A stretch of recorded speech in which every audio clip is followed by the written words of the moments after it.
The UPMC sports medicine experts in Central PA are here to help keep you in the game and improve your quality of life, no matter your age or activity level. Visit upmc.com/Central PA SportsMed to learn more.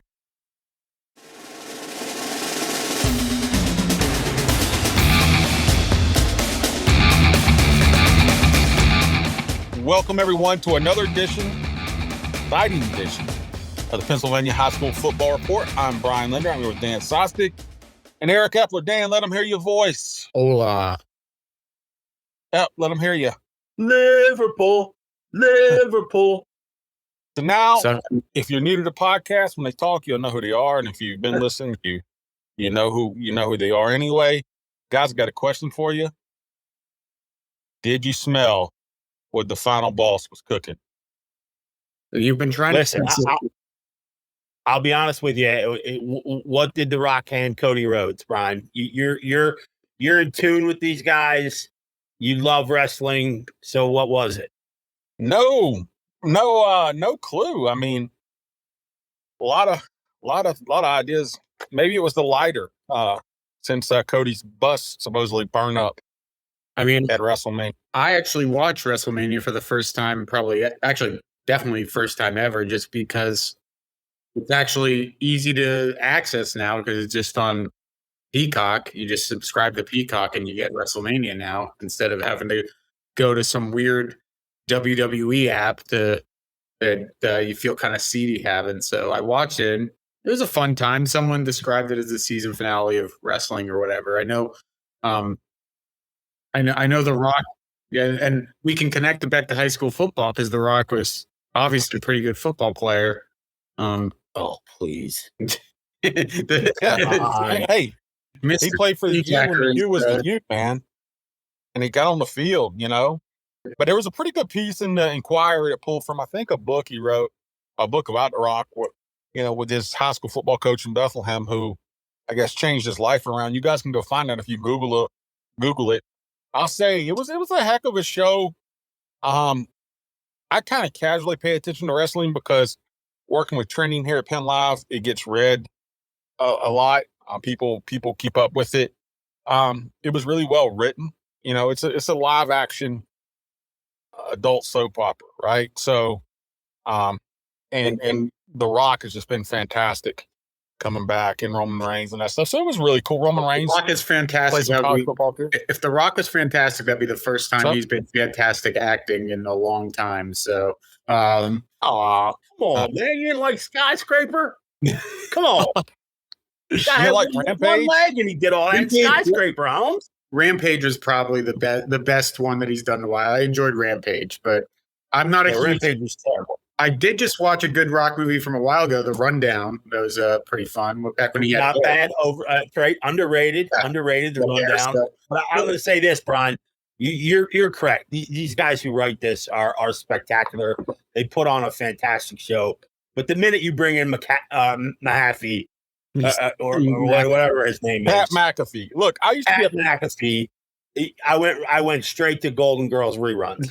That you can't do that. You can't ruin it like that, man. Bring the Kelsey boys in. Fine, get it, understandable. It's Philadelphia, but come on. Well, Pat's been a commentator for. I know that's the problem. I used to be a Pat McAfee fan, and I'm sure used to. There's the term, and I'm sure you can critique our podcast. However, obviously none of us are going to claim that we're going to get signed by ESPN for $30 million a year like McAfee did. But I mean, I used to be a fan of his until his show got to be what it is. I feel like it's a show for like frat bros. You turn up and it's like, you turn it on and it's like the old Tim Allen Home Improvement. It's like he's just grunting like Tim Allen used to do on that show. And it's like, hoo, and like making frat bro jokes. And I'm like, And then they have Aaron Rodgers who comes on and tells you that, he knows science better than scientists and medicine better than doctors. What do you think he thought of the eclipse? He probably thought the eclipse was some government X-ray. I'm sure it's fake and then the earth is flat, You can't have an eclipse when the earth is flat. Yeah. It's impossible. Yeah, so is the government. But yeah, I mean, I personally enjoyed the Jake Paul getting beat. Well, I guess he won his match. Logan Paul winning his match against Randy Orton. He's pretty darn good at wrestling for being a YouTuber. Like you got to give him credit. He's actually a really good athlete. I don't know. I wanted to bring it up because there was that neat tie-in. The Inquirer kind of pulled from, again, I think it was a book The Rock wrote, mentioning his coach in Bethlehem who really kind of turned his life around. And I read The Rock got $9.2 million payout on stocks after WrestleMania. Rock visited the University of Pittsburgh as a football recruit, so did not go. Decided on the Coral Gables. Is that an official visit? He said on his college game day appearance, he said, "I did visit the University of Pittsburgh, and I will not be talking about that visit." So I think he went to Coral Gables, and probably a fun time. And I'll throw this in too, for our high school football players who listen. The one neat thing too about WWE and where this is a tie-in, we've always talked about, things you can do outside of football. They actively recruit now, former college football players and guys and athletes like that. So that's always, you never know. We might see another one of our PA guys up there before. Same way with NASCAR. We talked about the NASCAR. We did a story NASCAR guys who were, former football guys and obviously we've seen football guys turn into the Olympic bobsledders and all different, walks of the sports world. So it's an impressive. It's really impressive what they do. Yeah, the real question is, when do we have Bob Bowden at WrestleMania? Well, that would be fantastic. We're going to get Bob Bowden. Bob Bowden, we're going to get you at Media Day. We've talked about that before. West Prairie's football coach used to be a professional wrestler of some sort. The driving force, Bob Bowden. No, I wanted to, before we move along, we spent way too much time probably talking about professional wrestling. I know more time than you guys probably wanted to, but you bring up another good one. If you're a high school football player and you're going to go play out of college and maybe you're not going to a big school, maybe you're going, to a P-SAC school or whatever. Pay attention to, like Ep said, NASCAR. And I did this story. I used to cover the Daytona 500. I worked at the Daytona Beach News Journal. I know a guy named Marshall McFadden, who I covered in college at South Carolina State. He played for the Steelers a little bit. He's on the pit crew. Brandon Johnson's on the pit crew. NASCAR is actively recruiting football. Johnny Brown's on a pit crew now. Johnny Brown is on a pit crew, actively recruiting college football players to be on pit crews, and they train them, how to work on the cars, work the jack, work the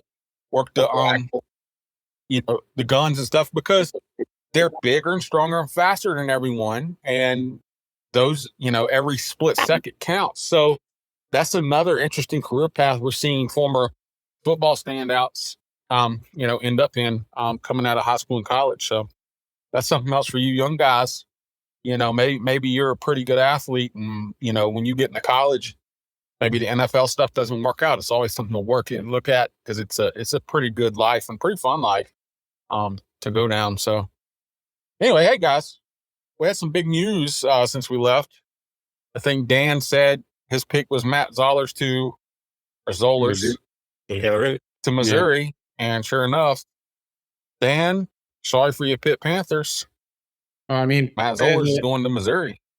Yeah, the writing was kind of on the wall there when Pitt took a 3-star kid from Ohio. Looked pretty good, but I don't think he's Matt Zollers. I think the exciting thing about Zollers going to Kentucky or Missouri is there's a chance that we get Stone Saunders or Matt Zollers in the SEC in a couple of years, if everything plays out a certain way. Now, the odds of it are probably, if this was 2003, the odds would be like something like 75% that we get to see that matchup. In 2024, the odds are still probably like 10% because of the transfer portal and, just because pretty much a quarterback committing to a school means nothing, because it's just where you get in the door of the NIL, and if you don't play for a year, then you just got to transfer. It's that kind of thing. So we don't know if we'll get it, but 2 PA quarterbacks going to the SEC is not something that you see every year, I don't think. So that's pretty cool. The UPMC sports medicine experts in Central PA are here to help keep you in the game and improve your quality of life, no matter your age or activity level. Visit upmc.com/Central PA SportsMed to learn more.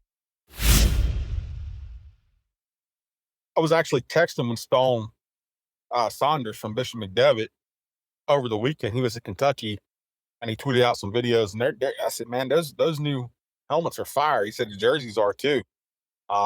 They had the blackout kind of jerseys with the blue like line on the side, or wildcat. You know, it looks kind of like a line, but it's a wildcat.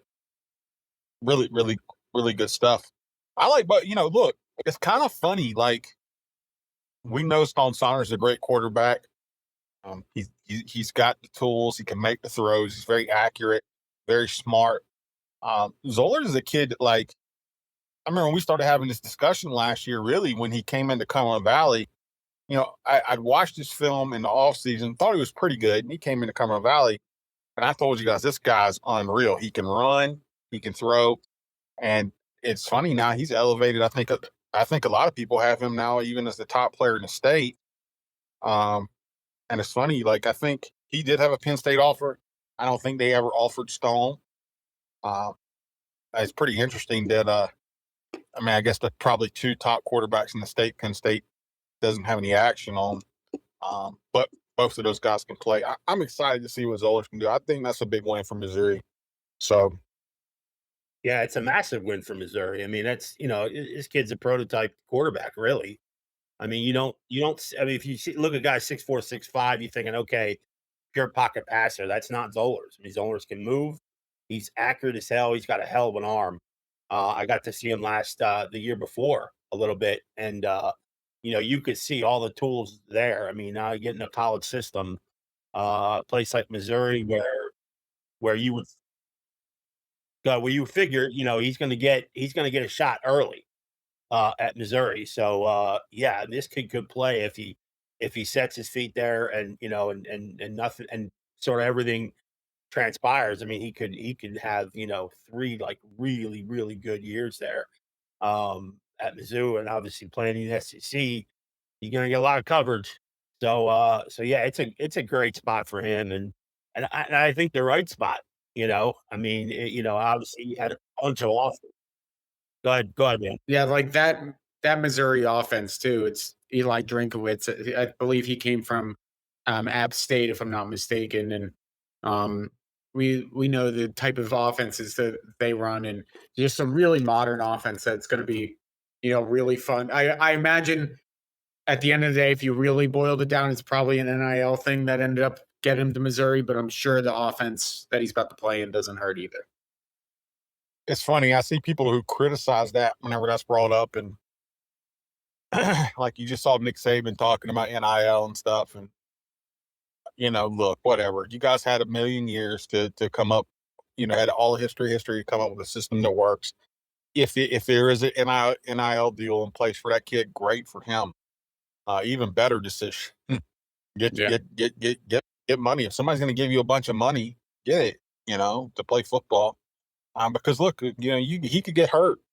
Anything can happen to football. So, I mean, I don't think anyone criticizing him for making this decision is doing it in good faith. Like, if anyone's actually doing that, like, I just like, if you're, because it's not like he picked like he's going to go to Saginaw Valley State, which randomly had 10. He's going to a really good program with a really good offense, playing in the best conference in the world. And if they offered him more money to boot, I mean, there's no counter argument to him making this decision. You could say there are other decisions as good, but if you're complaining about it, like that he got a good bag of money while also committing to a really good program, I don't know what your deal is, because there's no. Well, listen, I mean, if I asked you guys, okay, which college football programs are handing out cash when you step on campus, big amounts of cash, where would Missouri land in your number of answers? Yeah. It wouldn't be top 25. Yeah. It wouldn't be top 30. Yeah.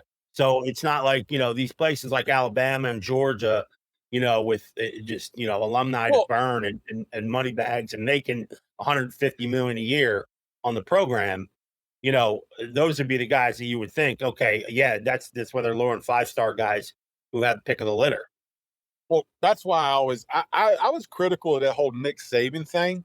I felt like it was really disingenuous in a lot of levels. Oh, now he's concerned. Like Alabama didn't have bagmen. Come on, bro. Alabama probably it had bagmen, not probably. Come on. You know, can I prove it? No. Did Alabama have bagmen? Yes. And I found it hilarious that he sat in front of that committee and talked about how, well, he had the kids over to the house, his $20 million house, by the way, where he would reportedly show off his Ferrari collection to them. Yeah, right. And he decided that him and his wife decided they didn't want to have him over anymore because they wanted to know how they can make some money too. Right. Come on, dude. How are you faulting these kids when if you want to talk about something being out of whack, how about $10 million a year to coach? Yeah. Now, how about that being out of whack? And listen, I'm not saying the head coaches don't work their tails off, and it's a 365. I get it, yes. And you're in charge of the program that makes the most money in your university by far, millions and millions of dollars. I get that. That you should be well compensated for. But if you're faulting a kid now for jumping the gun, who's not going to go pro and maybe gets 30,000 to play somewhere else, and he's going to sit on your bench, and that causes you grief. Well, guess what? Tough. That's kid's decision, and now they have some leverage. And here's another thing too. You talk about head coaches running the program, and they do. Obviously, they run the program. They work hard, and it's legit. You're under the public eye. Get all that. But you've got 20 plus assistant coaches too, helping your cause, in charge of the 85 kids that you have on the roster. 20 coaches, assistant coaches, who are also well paid for it. So the fact that this whole argument that, I'm sleeping in my office every night on the couch to get things done, that's horrendously wrong. That's just BS. I'm sorry. It just isn't that way. And also, like, to me, the thing about the thing that I feel like people get lost is the same thing when people complain about MLB salaries and things like that, is you have to view, I know it's not the same exactly with NIL because it's not technically coming from the revenue, but you have to view it almost as a revenue split. Like, this money that the sport makes is gonna go somewhere. And where would you rather it go as a viewer of the sport? Would you rather the people who aren't on the football field get it, or the people? I'm fine with the people on the football field getting. It's like when people complain, Bryce Harper makes $300 million. I'm like, well, if he made $200 million, know where that $100 million goes? To some rich owner sitting in a box seat that I don't care about. Like, I'd rather the guy that I'm excited to watch play get the money than the guy who's. Well, the argument there, Dan, is the extra money would go to other programs. Go to other programs because it's campus. Obviously, it could go to the music department, but could go to building. It's like a pie in the sky fantasy. Yes, exactly. Yeah. So, but you don't know that. Yeah, exactly. That's something you don't know, and that's part of the issue, the bigger issue. And yes, should NIL be regulated in some form? Yeah, I mean it should be. Yeah. Well, here's the issue they have, Ep, and I've said this. I'm all for NIL. I mean, this name, image, likeness. It's what you're worth to whoever. Right. But they do have a problem, But they sat on their hands and they wanted to ride the free labor as long as they could. And Nick Saban was right there as one of the top coaches in football. He was right there enjoying the fruits of that. And now they're in a situation where it's you talk about the NFL, people will get mad at players leaving for free agency in the NFL. At least they have multi-year contracts. Right. Everybody in college football now is on a 1-year contract because it's been so poorly managed and mismanaged that it is a disaster from the terms of wanting to build a program. I'll give you a perfect example. 2 years ago, I'm originally from South Carolina. I got a bunch of friends who, I went to a satellite campus in the University of South Carolina, had a very poor GPA there, and did very poorly there because I like to play NCAA football instead of. Speaking of that, that's another pariah.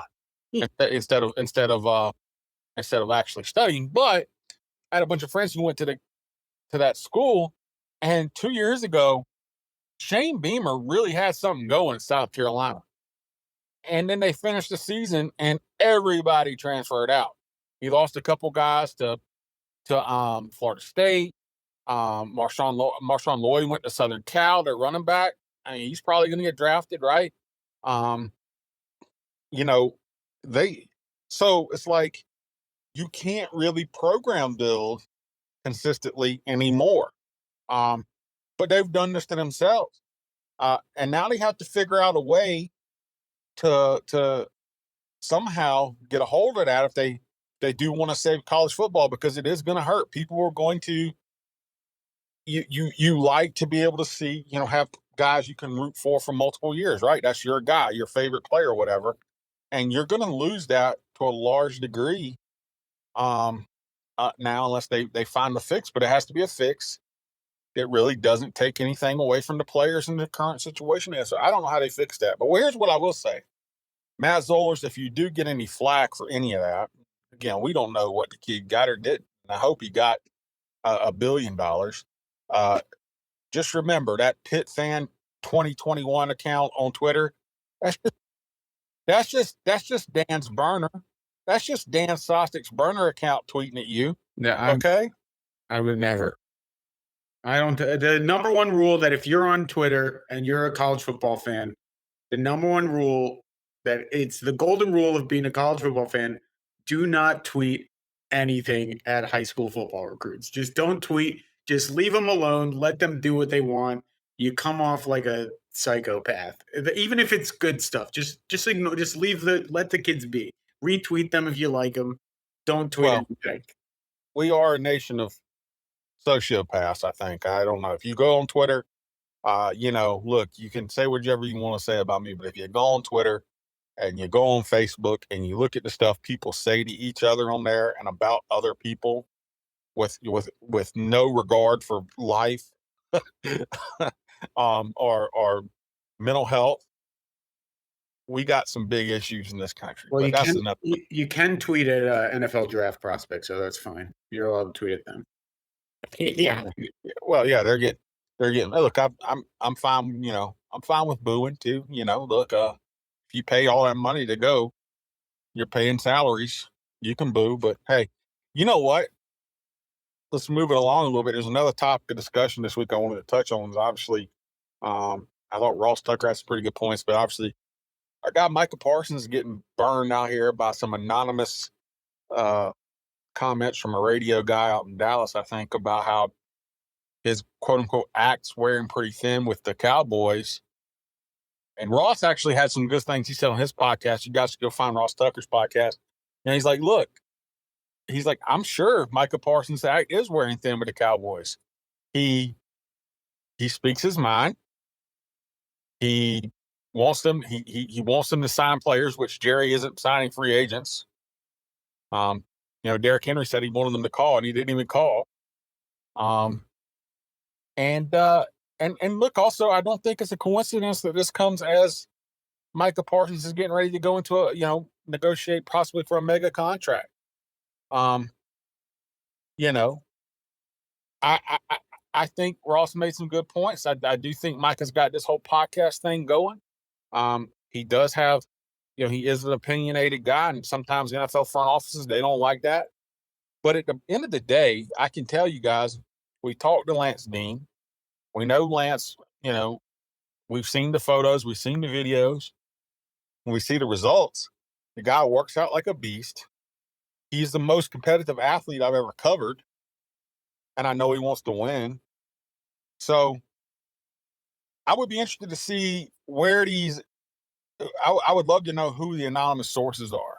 Well, wouldn't you always love, I mean, that's the rule of any anonymously sourced story. Exactly. If you knew first off, it's like you said, I guarantee you it's not entirely fabricated. I guarantee there are people, there's people, I'm sure any star player who has a podcast is probably rubbing some people in their organization the wrong way because the organization doesn't I don't think any pro organization likes when their star is making headlines for quotes and stuff. That's why Bill Belichick ran the Patriots the way he did for 20 years, where no one would say anything. It's because it makes stuff easier to handle stuff in-house. So I'm sure that's part of it. And I think you're right, too, that Jerry Jones anything to like make it seem like there's an avenue to the Cowboys not like to moving on past Parsons to create some leverage in the discussion, it's probably beneficial to them too. At the end of the day, I don't think it really matters because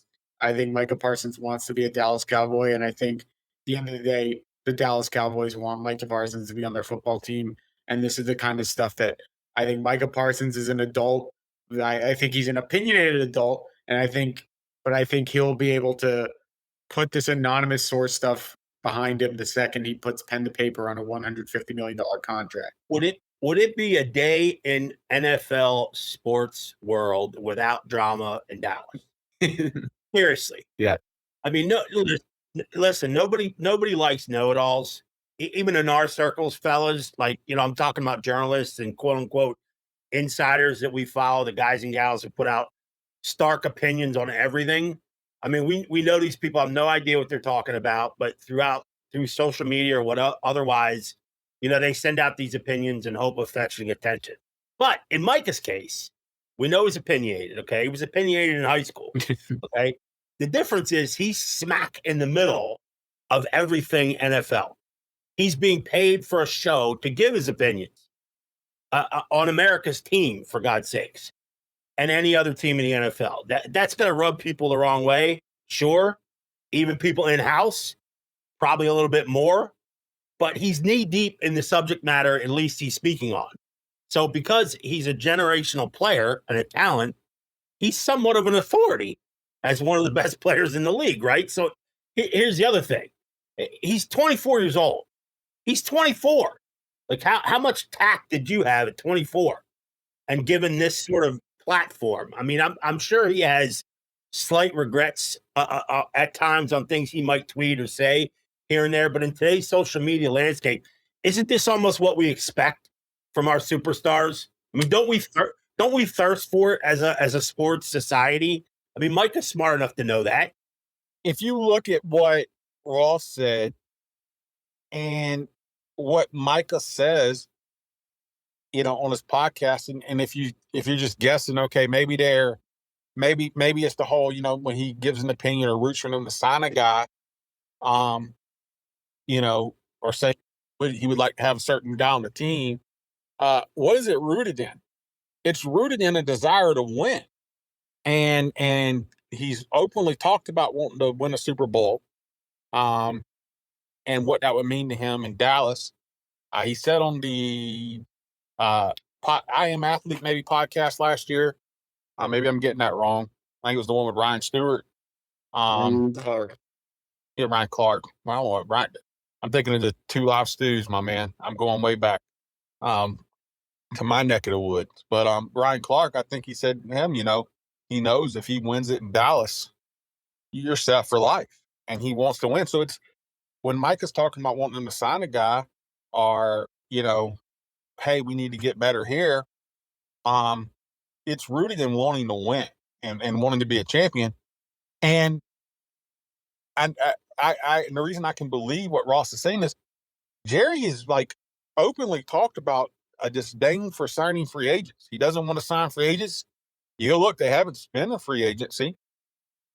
So I could see how, they wouldn't like that. But hey, you know what? At the end of the day, if you got a guy who is irritating you ultimately because he wants to win, I mean, yeah, to me, this is just, I think I've said it, but to me, this is just like, it just is like the off-season doldrums. It's part of negotiation. This stuff always happens and it's not just that, like, I get what you're saying. It's a Jerry thing to a degree, but it's just a sports thing in general. When a guy's up for a big contract, there's always going to be leaks and, leverage plays and everything. And I think at the end of the day, once you get that money, I think it heals most wounds. When he signs that 6-year, $150 million contract or whatever the heck it's going to be, I have a feeling he won't care that there was a radio guy saying some people in Dallas didn't like him, because there are going to be 150 million things that say differently. So I agree. I think it's just much ado about nothing. I mean, I just think, Micah's just, it's easy to pick the 5 best free agents out there in your opinion, that would fit your team and say, oh, we need to sign these 5 guys without knowing contract demands or anything like that. So I don't I'm think sure we should Micah, have signed Derrick Henry personally. I'm sure Micah doesn't know all the ins and outs of what these guys want, years, whatever, and the amount. So, but still, it just, again, it just doesn't make much sense to me that, Micah being opinionated, like all of a sudden, over the last 3 months, he's become this, this, I don't know, burning bush. Yeah. You know what I mean? That you don't want to get near, and he's rubbing everybody in Dallas the wrong way. I mean, I don't. Their quarterback is currently under investigation for an alleged sexual assault. So I think they probably have bigger issues to. Yeah, I think that Tame and Micah. Yeah. Again, we don't know what goes on in the building, but what I will say to wrap this one up is this. I've been accused of being a Micah Parsons homer for a long time. I'm not a Micah Parsons homer. Every time I've talked to him, I told him, Micah, don't mess up. If you mess up, you're going to have to write it. I like writing good things about you. I will say that Micah Parsons, I know, is, again, probably the most competitive athlete I've ever covered. And he, going back to my illness, he was on social media when I hadn't talked to him for months, like rallying people to go support me when I didn't know if I was living or dying. He's we won't lie. We'll tell you guys, he gave us access, pre-draft hours. He came in our studio when, every other big network in the country wanted to get him, and he didn't make time for those like he made time for us. And it wasn't necessarily for Penn Live. It was for his community in Harrisburg, and to tell that story of coming up from Jefferson Street. And that's why he comes back and has that free football camp every year. So I think he's a competitive guy. I think he's at heart a very good guy. He's the type of player I think I would want on my team, having covered him. And again, I think it's very interesting the timing of this all when he, is in line to potentially become the highest paid defensive player of all time. So we'll see how it unfolds and how it wraps up and comes out. But that's pretty interesting, and I wanted to bring that up and see what you guys thought about that. We're closing in on 30 minutes, guys. Mm-hmm. We're going to talk about some PA NFL draft thing, folks. Dan, we could probably come back and talk about it on another podcast, though, unless you want to drop some names in there real quick. Who's sticking out real quick? Give us 3 names this week right now, because when's the draft? It's in a couple, I think 2.5, 3 weeks. Yeah, it's 3 weeks ago. Or 2 weeks from now, I think. I will finally be free of Mac Jones and have a new guy to blame for everything. So Drake May. Yeah, probably Drake May or JJ McCarthy could be, but JJ McCarthy. Yep. But you guys could have just hopped in the time machine, sped up this whole rebuild process, signed Mitch Trubisky, and drafted Marvin Harrison Jr. for him to throw to. And that's more ridiculous than you're complaining about the. Well, I mean, you're going to draft Mitch Trubisky, a younger Mitch Trubisky. Please don't mention Mitch Trubisky. Well, I mean, that's who you're going to draft here with Drake May. No, I mean, I know you're calling out JJ McCarthy, but you were texting me. It's probably going to be Drake May. Yeah, I mean, Drake May is significantly better than Mitch Trubisky. I watched Mitch Trubisky play in college. I went to his pro day. He was not. But yeah, there are a bunch of PA kids. We don't have to go through all of them. But the fact is, we got two. There are 2 top 10 technically. I mean, you have Marvin Harrison Jr. from St. Joe's Prep. And then the other one that I feel like we don't really mention as much is Jared Verse, who Central Columbia, Bloomsburg area. CBS has him as the number 9 ranked player. That dude is a freak at defensive end. I think he played at Albany for his first couple of years and then immediately transferred to Florida State. And the second he went to Florida State, they became like a top 10 program in the country. I mean, there's obviously all the Penn State kids and everything, but you have those two, and you got Jeremiah Trotter Jr., another St. Joe's Prep kid. We'll have a draft. We'll have to have a draft podcast just talking about these guys going in depth. But here's one. Epler. When's the last time a Central Columbia guy got drafted? Oh man, I don't know. Ever? I mean, ever? I don't know. It's probably ever. I would think so. I just clicked on their Wikipedia page, and I went down to notable alumni for Central Columbia High School. There was one person listed, and it's Jared Verse. So I think that's there you go. question. I mean, yeah. Well, we can have a whole. What we'll do is we'll have a whole podcast, guys. We'll talk. You guys try to get him? Do you remember him in high school at all, or not really? Not particularly. Jared. No, not off the top of my head. No. Yeah. No. I've been. Well, like I said, we'll have to go in depth and have a podcast. I've been texting a little bit with Andre White Jr., former Harrisburg linebacker. Hopefully, we can get a story put together on him before the draft. But you guys know he went out to Texas A&M, was pretty good for a couple of years. Went to Georgia Tech as a senior. I don't know that he probably had the senior year he wanted at Georgia Tech, but he's long, he's athletic, rangy, and Epler, you probably know this, just an absolutely great young man. I mean, just he is, and he's actually a freak athlete too. Yeah. I mean, you mentioned being long. He's got those like predator arms. You know what I mean? They just go on forever. And yeah, he had a decent little run at A&M. I think he had some issues injury wise too, but 3 or 4 years there. I'm not. Yeah. I don't know for sure. 4 years there, and then he as a grad 4 years. He spent a year at Georgia Tech last year, and again, I think he had a great year. But from what and again, I've texted a little bit. We haven't got in depth on this stuff. But the reason I kind of started texting him, and again, because we have a pretty good relationship with him too. Like I said, he's a great young man. I read that he apparently has had some pretty good workouts, and I even read that maybe the Steelers had some interest in him and stuff like that. There were even some people saying like a mid-round pick still him with not having a great year last year. And he's the kind of guy too. He can run, and he's the kind of guy too. Even if he catches on, for special teams, kick off, kick return, things like that, to get his feet wet, and started in the NFL. I mean, and he's a worker. I mean, he really is. So I hope someone latches on to him, because they'll get a kid who won't quit at all. He'll play his off. Maybe we could try to get him on the podcast. He's a guy you're not going to miss on his character. Yep. Like we talked about Michael. Michael has openly admitted, we did that pregame story, he did boneheaded things in high school and stuff. Andre White I don't know that he ever did anything that anybody classifies boneheaded. Real quiet kid, real just great kid. So excited to see that. And we'll have some other guys. We'll do a whole draft kind of podcast run on this thing, because again, I'm really excited about Marvin Harrison Jr. Well, I mean, the debate now, there's some people who don't think he's going to be the first receiver off the board now. So we'll see. That's stupid. Let me just tell you guys, that kid was in high school, and I remember when I got him. I don't remember. I called him on the phone because I was messaging him back and forth. We did the story on him, and he was just telling me then about how he would go out every day and work on running routes with his dad. So you got a kid who's been, working on running routes with Marvin Harrison, who's one of the greatest of all time.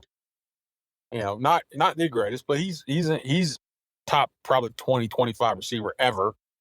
And he's been working with that guy since he was in, catching a football. I mean, he's much bigger than his dad. Neighbors is really good though. The Neighbors is really good. Like I think whoever you get is gonna. It all depends on what you're looking for. If you're looking for that big play burner, Neighbors is probably the guy. But I think if you're looking for a true number one, it's probably Marvin Harrison. Like WWGJD. What would Gus Johnson do? I mean, Gus Johnson He's going Maserati Marv all day. And who would Trubisky rather throw to is the question. Listen, if we have Mitch Trubisky playing quarterback, then we might as well just have Bailey Zappi. Well, you got Harrison, he catches everything. It's like young Sheldon. You got the Big Bang Theory, then young Sheldon, which I think those shows are horrible. If you guys watch them, I'm sorry, horrible. But you got young Trubisky coming up now to the Patriots. Whatever. If he's bad, then we'll get the first pick next year, so not a big deal. I mean, Jacoby Brissett's going to be the starter next year, so we're all good. Hey, Jacoby Brissett, I like the Colts. That guy's a good leader. He's a solid player. he's not a bad guy to have on the roster. I mean, he's already been a Patriot, so Everywhere he goes, people love him. yeah. So I know Bill Parcells loves him for some reason. They're like real tight. guys, we've gone 36 minutes. I got to go do a license pick. Oof. Good luck. Right. You'll be out of there at 8 p.m. So I won't be smiling. I gotta get the grill fixed. Man. I got the mess. Looks like I've been boxed Mike Tyson. yeah, I've actually never really had a bad DMV experience, so I'm sure it's coming. But Epler, you think I'll get Aaron Carr today? I don't know. I have no idea. Aaron Carr, where are you? Every time I've gone to the DMV, it's been quick, man. They get a bad rap, I think. yeah, now that there are computers and everything's pretty quick. I feel like I mean, you go in and you catch a number, and next thing you know, 5 minutes later, you're in with somebody. it's because of like sitcoms have like sitcoms created like the idea it like takes. I agree with that. Yeah. Yeah, I think the DMV people deserve an apology. Yeah. I'm going, guys. Tell them how to find you on Twitter, social media. Dan_Sostek. I'm at 3Jacker. And I'm at Sports by B Linder. Check us out at PennLive.com too. We got a ton of we're really rolling. We're doing weekly all-star teams for baseball and softball and boys and girls lacrosse, and nightly reports for all of those sports and track. We got big track meets coming this weekend. I think Epler's going to go out his turn to rotation. Hit out at some track, or no? Or actually, we're going to save that and go to. We'll send you to another one that we talked about, Epler. I just remembered that. But Evan Wheaton will be out at the Pan Ram this weekend, so we got all kind of stuff going down at PennLive.com. Make sure you check us out. We'll also have some Bo Nickel stuff up there for UFC fans. UFC 300 this weekend. Dan wrote some stuff there. Just a ton of stuff up. Check us out, PennLive.com. Until next week, we'll see you guys then. And everybody root for New Zealander Ryan Fox in the Masters. Yeah.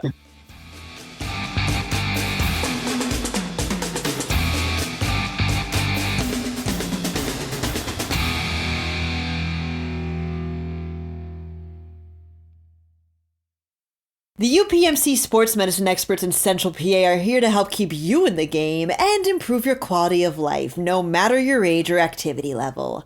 Visit upmc.com/Central PA SportsMed to learn more.